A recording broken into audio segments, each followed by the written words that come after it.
नमस्कार माझ्या प्रिय प्रेमळ स्वामी भक्तांनो, आज या जीवनामध्ये जर तुमच्याजवळ पैसा नाही, जर तुमच्याजवळ सुख नाही, तर तुमचे आयुष्य काय कामाचे नाही. जर तुमच्या आयुष्यामध्ये पैशाची अडचण असेल, पैसा तुमच्या आयुष्यामध्ये टिकत नसेल, पैशावाचून तुम्ही वंचितलेला असाल, तर हा मंत्र तुम्ही पूर्णपणे ऐका. या मंत्राचा जप तुम्ही पूर्णपणे ऐका. मग नंतर बघा चमत्कार कसा होतो. मग बघा तुमचं आयुष्य कसं बदलतं. जर तुमच्या आयुष्यामध्ये खरोखरच पैशाची चिंता तुम्हाला भाजत असेल, पैशाच्या अडचणीने तुम्हाला झोप येत नसेल, तुम्हाला खूप कर्ज झालेली असेल आणि जर तुम्हाला सुख नसेल, जर स्वामी भक्तांनो तुम्ही सुखाच्या शोधामध्ये असाल, तर हा मंत्र तुम्ही पूर्णपणे ऐकून जा. या मंत्राच्या फायद्याने तुमचे आयुष्य बदलून जाईल. हा मंत्र तुम्ही पूर्णपणे ऐका. या मंत्राचा जप तुम्ही पूर्णपणे करा. हा मंत्र तुमच्या आयुष्यामध्ये खूप मोठा लाभदायक मंत्र ठरणार. तुमचं आयुष्य बदलायची क्षमता फक्त या मंत्राच्या साहाय्याने या ठिकाणी होऊ शकते. जर तुमच्या आयुष्यामध्ये तुमच्या घरामध्ये पैसा नाही, जर तुमच्या खिसा मग सदैव रिकामा होत असेल, जसा पैसा आला की तसा निघून जात असेल, जर तुमच्या आयुष्यामध्ये आनंद पण आला की लगेच निघून जात असेल, तुमच्या घरामध्ये सुख टिकत नसेल, सुखाचा वाद या ठिकाणी नसेल, तुमच्या घरामध्ये सदैव वाद निर्माण होत असेल, तुमच्या खिशाला दारिद्र्य लागलेली असेल, तुमच्या खिसा सदैव रिकामाच राहतो, सदैव खालीच राहतो का, तर हा मंत्र तुम्ही पूर्णपणे ऐका. या मंत्राचं श्रवण तुम्ही पूर्णपणे करा. मग बघा तुमच्या आयुष्यामध्ये कसा उजेड निर्माण होतो. मग बघा तुमच्या आयुष्यामध्ये कसं सुख या ठिकाणी येतं. मग बघा तुमच्या आयुष्यामध्ये कसा पैसा येतो. मग बघा कसा लाखांना पैसा तुमच्या आयुष्यामध्ये, तुमच्या खिशामध्ये, तुमच्या बँकेमध्ये येतो. हा चमत्कारी मंत्र असा तसा मंत्र नाही. हा तीव्र चमत्कारी मंत्र श्री स्वामी समर्थ महाराज यांचा चमत्कारी मंत्र आहे. हा मंत्र तू पूर्णपणे ऐक. या मंत्राचा श्रवण तू कर. मग बघ चमत्कार कसा होतो. मग बघ तुझ्या आयुष्यामध्ये तुझं आयुष्य कसं बदलतं आणि त्या बदलत्या आयुष्यामध्ये तुला सुख कसं प्राप्त होतं. तुझ्या आयुष्यामध्ये बघच तू आता तुझ्या आयुष्यामध्ये सुखाची प्राप्ती कशी होती. तुझ्या आयुष्यामध्ये आता सुख खूप मोठ्या प्रमाणात येणार. तुझं आयुष्य आता बदलणार. तुझ्या आयुष्यामध्ये आता मोठे मोठे दिवस या ठिकाणी येणार. तू खूप दिवसापासून प्रतीक्षा करत होता ना की काय करू, कसं करू, आपलं कसं होणार, खूप चिंता तुला भासत होती. तुझ्या या चिंतामध्ये तुला हा मंत्र या ठिकाणी मिळाला. आता स्वामींनी तुला आशीर्वाद दिला. आता हाच आशीर्वाद तू पूर्णपणे ऐक. हा स्वामी महाराजांचा मंत्र तू पूर्णपणे ऐक. हा मंत्र तू पूर्णपणे श्रवण कर आणि मग नंतर चमत्कार बघ कसा होतो. मग बघ तुझं आयुष्य कसं बदलतं. तुझ्या आयुष्यामध्ये बघ मग कसे बदल घडून येतात. हा मंत्र तू पूर्णपणे ऐक. या मंत्राचा जप तू पूर्णपणे ऐक. हा मंत्र तुझ्या कानावर घे आणि मग नंतर चमत्कार बघ कसा होतो. मग बघ तुझ्या आयुष्यामध्ये कोणी साडेसाती करू, कोणी काळा जादू करू, तरी पण बघ तुझ्या आयुष्यामध्ये कसा पैसा येतो. बघ मग कसा पैसा तुझ्या आयुष्यामध्ये टिकणार. हा मंत्र तू फक्त पूर्णपणे ऐक. मग बघ तुझ्या आयुष्यामध्ये पैसा कसा टिकून राहील. तू म्हणतो ना पैसा टिकत नाही, पैसा येत नाही, पैसा राहत नाही. हा मंत्र तू पूर्णपणे ऐक. मग बघ कसा पैसा टिकेल. मग बघ पैसा कसा राहील. मग बघ पैशाची कशी ताकद तुला कळेल. हा मंत्र तू पूर्णपणे ऐक. या मंत्राचा जप तू पूर्णपणे ऐक. हा मंत्र तुझ्या आयुष्यामध्ये खूप मोठी मोठी या ठिकाणी कामे करायला लावणार आहे. हा मंत्र तुझ्या आयुष्यामध्ये खूप मोठा या ठिकाणी दिवस घेऊन आलेला आहे. फक्त मंत्र पूर्णपणे ऐक. तर चल चालू करूया तो चमत्कारी मंत्र. पण मंत्र ऐकण्यापूर्वी तुम्ही जर या यूट्यूब चॅनलवर नवीन आलेला असाल तर लगेच या यूट्यूब चॅनलला सबस्क्राईब करून टाका. कमेंटमध्ये श्री स्वामी समर्थ नाव टाईप करायला अजिबात विसरू नका. तर चला, पण हा स्वामींचा मंत्र तुमच्या आयुष्यामध्ये खूप मोठा बदल घडून आणणार आहे. तुम्हाला स्वामींची शपथ आहे. हा मंत्र अर्धवट ऐकू नका. या मंत्राला पूर्ण ऐका. तर चला करूया मंत्र पूर्ण श्रवण. ओम नमो श्री स्वामी अखंड शक्ती निर्मिताय नमः. ओम नमो श्री स्वामी अखंड शक्ती निर्मिताय नमः. ओम नमो श्री स्वामी अखंड शक्ती निर्मिताय नमः. ओम नमो श्री स्वामी अखंड शक्ती निर्मिताय नमः. ओम नमो श्री अखंड शक्ती निर्मिताय श्री स्वामी समर्थाय नमः। ओम नमो श्री अखंड शक्ती निर्मिताय श्री स्वामी समर्थाय नमः। ओम नमो श्री अखंड शक्ती निर्मिताय श्री स्वामी समर्थाय नमः। ओम अखंड शक्ती निर्मिताय श्री स्वामी समर्थाय नमः। ओम नमो श्री अखंड शक्ती निर्मिताय श्री स्वामी समर्थाय नमः। ओम नमो श्री अखंड शक्ती निर्मिताय श्री स्वामी समर्थाय नमः। ओम नमो श्री अखंड शक्ती निर्मिताय श्री स्वामी समर्थाय नमः। ओम अखंड शक्ती निर्मिताय श्री स्वामी समर्थाय नमः। ओम नमो श्री अखंड शक्ती निर्मिताय श्री स्वामी समर्थाय नमः। ओम श्री अखंड शक्ती निर्मिताय श्री स्वामी समर्थाय नमः। ओम श्री अखंड शक्ती निर्मिताय श्री स्वामी समर्थाय नमः। ओम श्री अखंड शक्ती निर्मिताय श्री स्वामी समर्थाय नमः। ओम नमो श्री स्वामी अखंड शक्ती निर्मिताय नमः। ओम नमो श्री स्वामी अखंड शक्ती निर्मिताय नमः। ओम नमो श्री स्वामी अखंड शक्ती निर्मिताय नमः। ओम नमो श्री स्वामी अखंड शक्ती निर्मिताय नमः। ओम नमो श्री अखंड शक्ती निर्मिताय श्री स्वामी समर्थाय नमः। ओम नमो श्री अखंड शक्ती निर्मिताय श्री स्वामी समर्थाय नमः। ओम नमो श्री अखंड शक्ती निर्मिताय श्री स्वामी समर्थाय नमः। ओम अखंड शक्ती निर्मिताय श्री स्वामी समर्थाय नमः।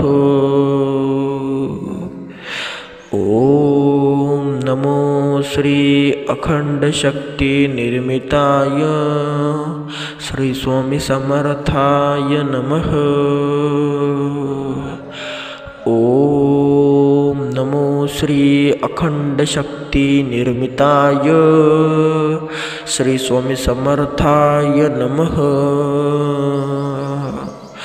ओम नमो श्री अखंड शक्ती निर्मिताय श्री स्वामी समर्थाय नमः।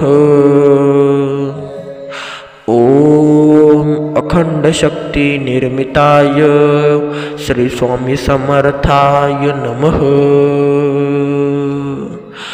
ओम नमो श्री अखंड शक्ती निर्मिताय श्री स्वामी समर्थाय नमः।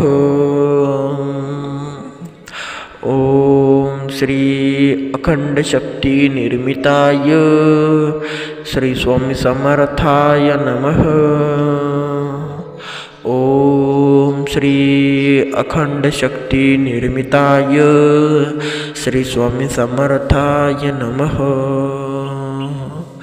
ओम श्री अखंड शक्ती निर्मिताय श्री स्वामी समर्थाय नमः। ओम नमो श्री स्वामी अखंड शक्ती निर्मिताय नमः। ओम नमो श्री स्वामी अखंड शक्ती निर्मिताय नमः। ओम नमो श्री स्वामी अखंड शक्ती निर्मिताय नमः। ओम नमो श्री स्वामी अखंड शक्ती निर्मिताय नमः। ओम नमो श्री अखंड शक्ती निर्मिताय श्री स्वामी समर्थाय नमः। ओम नमो श्री अखंड शक्ती निर्मिताय श्री स्वामी समर्थाय नमः। ओम नमो श्री अखंड शक्ती निर्मिताय श्री स्वामी समर्थाय नमः। ओम अखंड शक्ती निर्मिताय श्री स्वामी समर्थाय नमः। ओम नमो श्री अखंड शक्ती निर्मिताय श्री स्वामी समर्थाय नमः।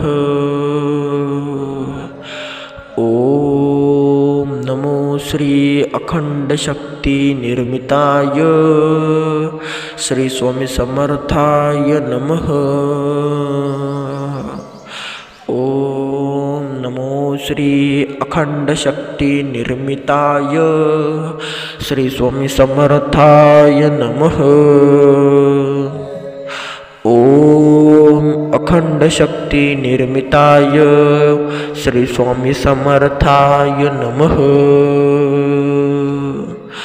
ओम नमो श्री अखंड शक्ती निर्मिताय श्री स्वामी समर्थाय नमः।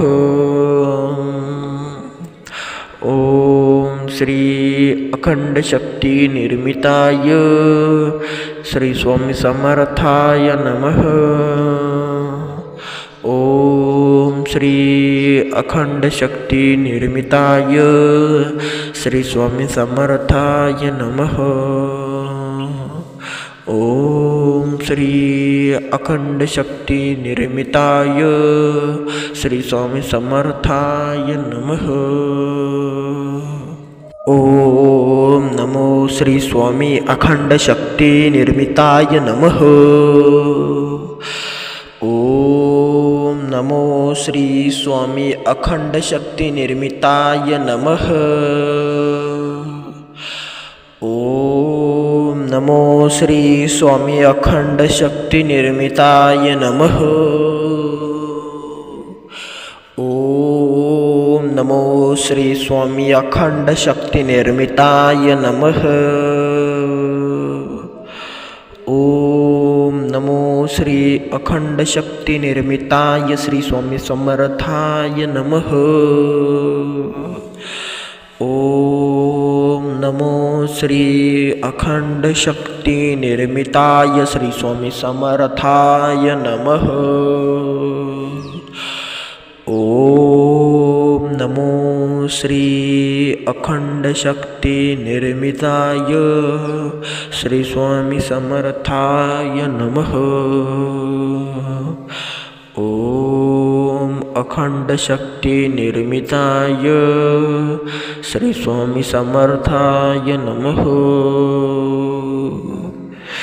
ओम नमो श्री अखंड शक्ती निर्मिताय श्री स्वामी समर्थाय नमः।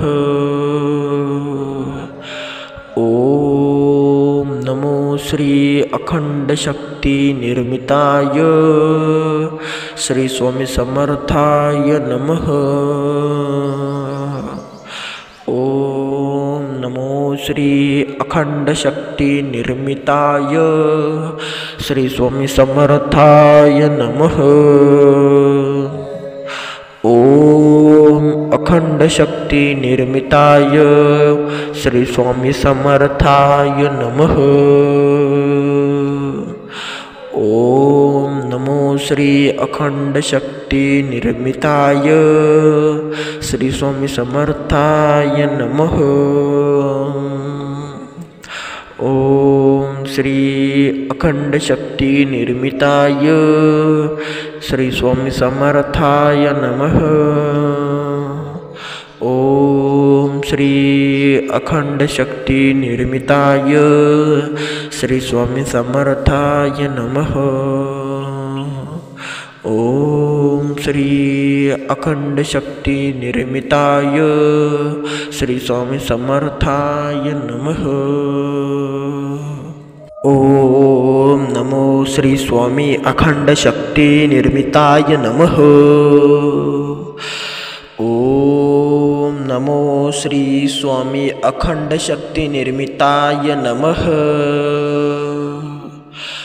ओम नमो श्री स्वामी अखंड शक्ती निर्मिताय नमः। ओम नमो श्री स्वामी अखंड शक्ती निर्मिताय नमः। ओम नमो श्री अखंड शक्ती निर्मिताय श्री स्वामी समर्थाय नमः। ओम नमो श्री अखंड शक्ती निर्मिताय श्री स्वामी समर्थाय नमः। ओम नमो श्री अखंड शक्ती निर्मिताय श्री स्वामी समर्थाय नमः। ओम अखंड शक्ती निर्मिताय श्री स्वामी समर्थाय नमः। ओम नमो श्री अखंड शक्ती निर्मिताय श्री स्वामी समर्थाय नमः। ओम नमो श्री अखंड शक्ती निर्मिताय श्री स्वामी समर्थाय नमः। ओम नमो श्री अखंड शक्ती निर्मिताय श्री स्वामी समर्थाय नमः। ओम अखंड शक्ती निर्मिताय श्री स्वामी समर्थाय नमः। ओम नमो श्री अखंड शक्ती निर्मिताय श्री स्वामी समर्थाय नमः। ओम श्री अखंड शक्ती निर्मिताय श्री स्वामी समर्थाय नमः। ओम श्री अखंड शक्ती निर्मिताय श्री स्वामी समर्थाय नमः। ओम श्री अखंड शक्ती निर्मिताय श्री स्वामी समर्थाय नमः। ओम नमो श्री स्वामी अखंड शक्ती निर्मिताय नमः। ओम नमो श्री स्वामी अखंड शक्ती निर्मिताय नमः। ओम नमो श्री स्वामी अखंड शक्ती निर्मिताय नमः। ओम नमो श्री स्वामी अखंड शक्ती निर्मिताय नमः। ओम नमो श्री अखंड शक्ती निर्मिताय श्री स्वामी समर्थाय नमः।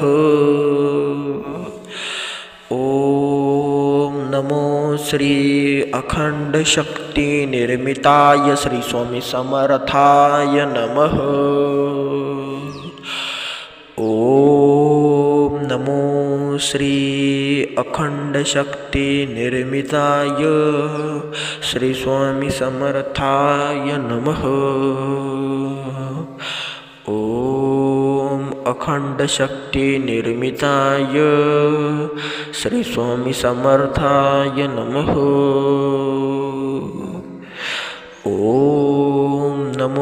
श्री अखंड शक्ती निर्मिताय श्री स्वामी समर्थाय नमः। ओम नमो श्री अखंड शक्ती निर्मिताय श्री स्वामी समर्थाय नमः। ओम नमो श्री अखंड शक्ती निर्मिताय श्री स्वामी समर्थाय नमः। ओम अखंड शक्ती निर्मिताय श्री स्वामी समर्थाय नमः। ओम नमो श्री अखंड शक्ती निर्मिताय श्री स्वामी समर्थाय नमः। ओम श्री अखंड शक्ती निर्मिताय श्री स्वामी समर्थाय नमः। ओम श्री अखंड शक्ती निर्मिताय श्री स्वामी समर्थाय नमः। ओम श्री अखंड शक्ती निर्मिताय श्री स्वामी समर्थाय नमः। ओम नमो श्री स्वामी अखंड शक्ती निर्मिताय नमः। ओम नमो श्री स्वामी अखंड शक्ती निर्मिताय नमः। ओम नमो श्री स्वामी अखंड शक्ती निर्मिताय नमः। ओम नमो श्री स्वामी अखंड शक्ती निर्मिताय नमः। ओम नमो श्री अखंड शक्ती निर्मिताय श्री स्वामी समर्थाय नमः। ओम नमो श्री अखंड शक्ती निर्मिताय श्री स्वामी समर्थाय नमः। ओम नमो श्री अखंड शक्ती निर्मिताय श्री स्वामी समर्थाय नमः। ओम अखंड शक्ती निर्मिताय श्री स्वामी समर्थाय नमः। ओम नमो श्री अखंड शक्ती निर्मिताय श्री स्वामी समर्थाय नमः। ओम नमो श्री अखंड शक्ती निर्मिताय श्री स्वामी समर्थाय नमः। ओम नमो श्री अखंड शक्ती निर्मिताय श्री स्वामी समर्थाय नमः। ओम अखंड शक्ती निर्मिताय श्री स्वामी समर्थाय नमः। ओम नमो श्री अखंड शक्ती निर्मिताय श्री स्वामी समर्थाय नमः। ओम श्री अखंड शक्ती निर्मिताय श्री स्वामी समर्थाय नमः। ओम श्री अखंड शक्ती निर्मिताय श्री स्वामी समर्थाय नमः। ओम श्री अखंड शक्ती निर्मिताय श्री स्वामी समर्थाय नमः। ओम नमो श्री स्वामी अखंड शक्ती निर्मिताय नमः। ओम नमो श्री स्वामी अखंड शक्ती निर्मिताय नमः। ओम नमो श्री स्वामी अखंड शक्ती निर्मिताय नमः। ओम नमो श्री स्वामी अखंड शक्ती निर्मिताय नमः। ओम नमो श्री अखंड शक्ती निर्मिताय श्री स्वामी समर्थाय नमः। ओम नमो श्री अखंड शक्ती निर्मिताय श्री स्वामी समर्थाय नमः।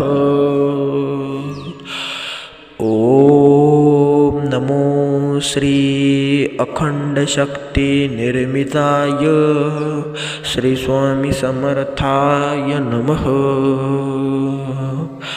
ओम अखंड शक्ती निर्मिताय श्री स्वामी समर्थाय नमः।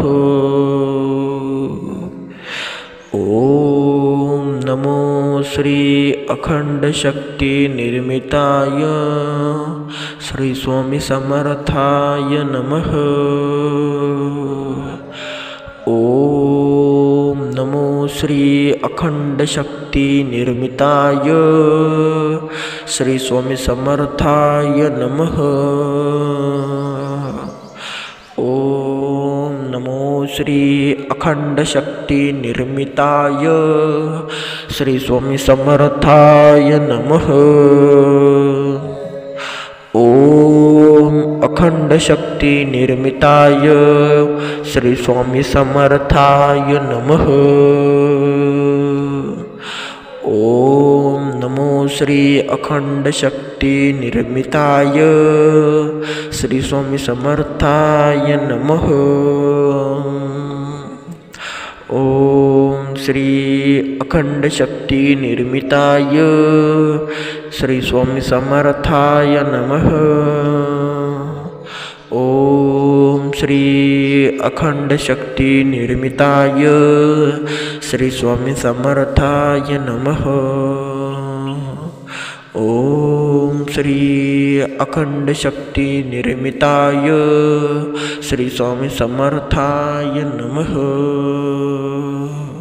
ओम नमो श्री स्वामी अखंड शक्ती निर्मिताय नमः। ओम नमो श्री स्वामी अखंड शक्ती निर्मिताय नमः। ओम नमो श्री स्वामी अखंड शक्ती निर्मिताय नमः। ओम नमो श्री स्वामी अखंड शक्ती निर्मिताय नमः। ओम नमो श्री अखंड शक्ती निर्मिताय श्री स्वामी समर्थाय नमः। ओम नमो श्री अखंड शक्ती निर्मिताय श्री स्वामी समर्थाय नमः। ओम नमो श्री अखंड शक्ती निर्मिताय श्री स्वामी समर्थाय नमः। ओम अखंड शक्ती निर्मिताय श्री स्वामी समर्थाय नमः। ओम नमो श्री अखंड शक्ती निर्मिताय श्री स्वामी समर्थाय नमः। ओम नमो श्री अखंड शक्ती निर्मिताय श्री स्वामी समर्थाय नमः। ओम नमो श्री अखंड शक्ती निर्मिताय श्री स्वामी समर्थाय नमः। ओम अखंड शक्ती निर्मिताय श्री स्वामी समर्थाय नमः। ओम नमो श्री अखंड शक्ती निर्मिताय श्री स्वामी समर्थाय नमः। ओम श्री अखंड शक्ती निर्मिताय श्री स्वामी समर्थाय नमः। ओम श्री अखंड शक्ती निर्मिताय श्री स्वामी समर्थाय नमः। ओम श्री अखंड शक्ती निर्मिताय श्री स्वामी समर्थाय नमः।